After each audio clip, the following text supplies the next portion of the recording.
Okay, welcome everybody. It's nice to be up here. So I have the honor of introducing not only my roommate here at the convention, but a very close and dear friend, Rabbi Miller. I think he's one of the pioneers with eruvin, long before I was even thinking about eruvin.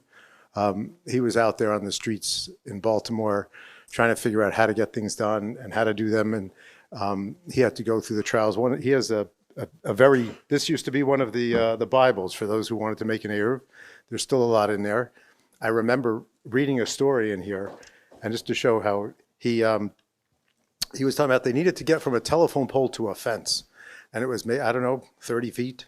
So they didn't know what to do. They installed a second telephone pole for, like, I think it was $400. Do I have the story correct? Right next to the fence. And as I'm reading this, I'm thinking, what's wrong with him? Why didn't he just band a little pole onto the fence and get it to the telephone pole?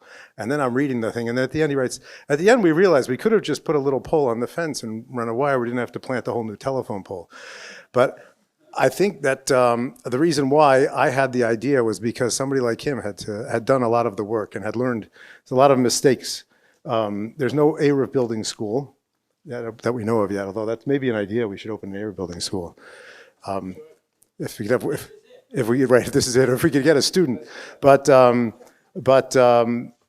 really was a trailblazer in learning bucket trucks and how to operate bucket trucks and how to deal with telephone poles, deal with utilities, and everything that we're doing here kind of built on what he created in Baltimore and all the work that he did.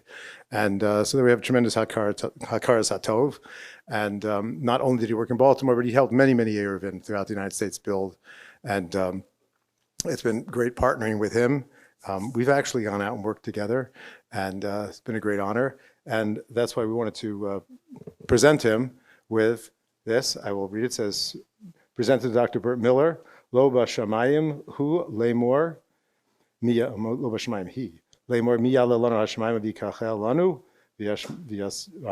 Vishmenu Atav Asena, and in recognition of his profound contribution to the study and construction of eruvin. Chavhei Marcheshvan Tafshin Pevav. Rabbi Miller, please come down and accept this award on our behalf.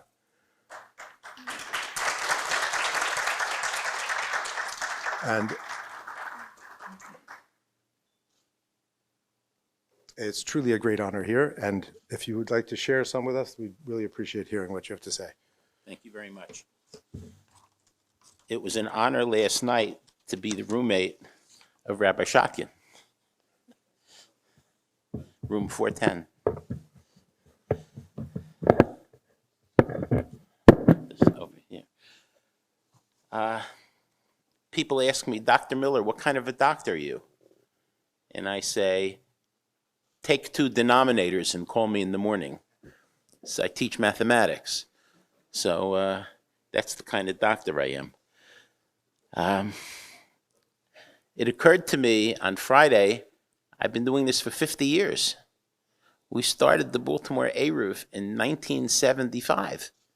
That's 50 years. I suspect there might be one or two people in this room who were not alive 50 years ago. It was a tremendous kavod to get this award, and I have a great deal of hakaras hatov, all of my hakaras hatov, for HaKadosh Baruch Hu, that he made me a grandson of I. Epstein Hardware in Newark, New Jersey. So when other people were playing with blocks, I had hammers and bolts and nuts and pliers and saws. I grew up with this stuff. I was threading pipe. I was doing electrical work. So that's one of the reasons why I fell into the position of being head of the Eruv project in Baltimore. I don't want to be among those people who is classified as one who never says anything intelligent. As a matter of fact, I created a word to describe that class of people, Babylonians.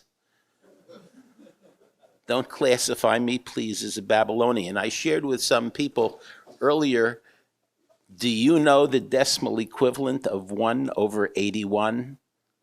Nobody knows that, except people I've told. or math teachers. And of math teachers, maybe 1 out of 100 know. 1 over 81, 0.0, 1, 2, 3, 4, 5, 6, 7, 9, no 8, and it's periodic repeating. So there you go. Now you have a fact for your next Shabbos Suda. I've been working more recently. I published the Eruv manual back in 1982, working with Rabbi Heinemann. It's the cookbook on how to build the Eruv, like Rabbi Heinemann says one should build the Eruv. 15 years ago, I started on a project translating the entire Choshen Mishpat into English. That's this. Took only 15 years, maybe 1,800 pages, every single seif translated. So my first Eruv story is going to be a Choshen Mishpat kind of story. Do you know the most famous Din Torah in world history? Think about it. Most famous Din Torah in world history. Shlomo HaMelech with the 2 mothers. First of all, every Yid knows the story. There are a billion Christians, our cousins in monotheism. They also know the story. Well, you know, it happened once.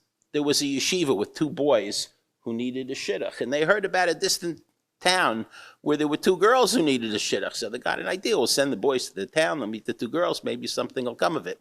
The night before they were ready to leave, Reuven gets sick, and he couldn't go. So Shimon went by himself. He wasn't told, however, which family he was supposed to meet.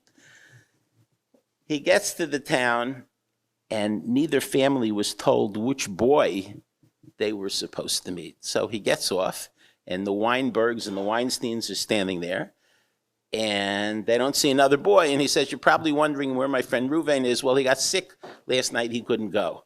At that moment, Mrs. Weinberg grabs one sleeve, and Mrs. Weinstein grabs the other sleeve. "He's mine." "No, he's not yours." "He's mine." "No, he's mine." "He's not yours." And neither one would let go of the bewildered young man's sleeve. The only way to settle this is to go to the rabbi. So they go to the rabbi to have a din Torah. So the facts are not in dispute. And the rabbi strokes his beard and says, the Gemara does discuss a case where there is an object of disputed ownership, and each claimant has physical possession of the item, but neither claimant can prove his ownership. And the Gemara says, Yachloku. So I paskin, cut the boy in half. Mrs. Weinberg says, no, don't cut him in half, don't cut him in half. Mrs. Weinstein says, yes, cut him in half. Rabbi says, you're the real mother-in-law, Mrs. Weinstein. Funny things happen when you build an Eruv. And I wrote a lot of these in my forthcoming autobiography. A funny thing happened on the way from the Baal to the Teshuvah. Becoming from in America is a process. First, you're long on the Baal and you're short on the Teshuvah. And then as the years pass, if you're successful, hopefully you're short on the Baal and long on the Teshuvah. So I got into eruvin, and there was an amazing thing that happened. I realized that Tikkun eruvin is different from other mitzvos of the Rabbanan. Biyur Chometz, Kriyas Hallel, Kriyas HaMegillah. In these other mitzvos, Biyur Chometz, you don't see people yelling and screaming and carrying on, committing vandalism, chas v'shalom. People just do the mitzvah. In Tikkun eruvin, it's not like that. And I said, wow, this is a deviation from a data pattern. Mathematics and statistics, we look for data patterns and deviations from data patterns. So, wow, there must be some remez in the Torah to this deviation from a data pattern where you just do the mitzvah. Well, I looked in the Torah and I found 6 psukim. 6 psukim, 6 times HaKadosh Baruch Hu says, Vayihi erev vayivoker, Vayihi eruv, and there was an eruv, Vayihi vakar, and there were behemoths. And on the 7th day, when you need an eruv, HaKadosh Baruch Hu doesn't say that. So there's your remez in the Torah. I get a call from Mr. John Williams, ding-a-ling-a-ling-a-ling. Hello? Yes, hello. Is this Dr. Miller? Yes. Hi, I'm Mr. John Williams from the Michigan Department of Transportation. The Jewish community in Detroit wants to carry on the Sabbath. So they want to build an erva around the city so they can carry. And I said, well, I'm aware of this. However, it's not pronounced erva. That means something else. It doesn't help you carry on the Sabbath. You have to say eruv. He says, oh, yeah, eruv. And we're concerned that since the city of Detroit is about to build a mass transit line, perhaps this mass transit line would desecrate the city of Detroit for the purposes of building this eruv. And I assured him that although Detroit is a terrific city, it doesn't have the holiness of Jerusalem, that it could be desecrated by a mass transit line. So you don't have anything to worry about. And he was very happy to hear that good news. And then there was the problem at Sinai Hospital. Sinai Hospital is a major Jewish hospital right in the corner of the Eruv, and we're going to use their entire front of the building as the mechitza. And we had to put in a few lechis. So what they were going to do very nicely, put a cubic foot of cement next to the building and put a 3-inch pipe in there. Very nice. I mean, it's got to cost a lot of money. And we would be able to complete that section of the Eruv. So I was supposed to call up the head of the Sinai Hospital Grounds Department to work out the final arrangements and visit the location. And so I called at the appointed time, ding-a-ling-a-ling-a-ling. Hello, Sinai Hospital Grounds Department. I said, good afternoon. May I please speak with Mr. Roach? And she said, who did you want to speak to? I said, may I please speak with Mr. Roach? She starts to laugh, and she's laughing and laughing and laughing.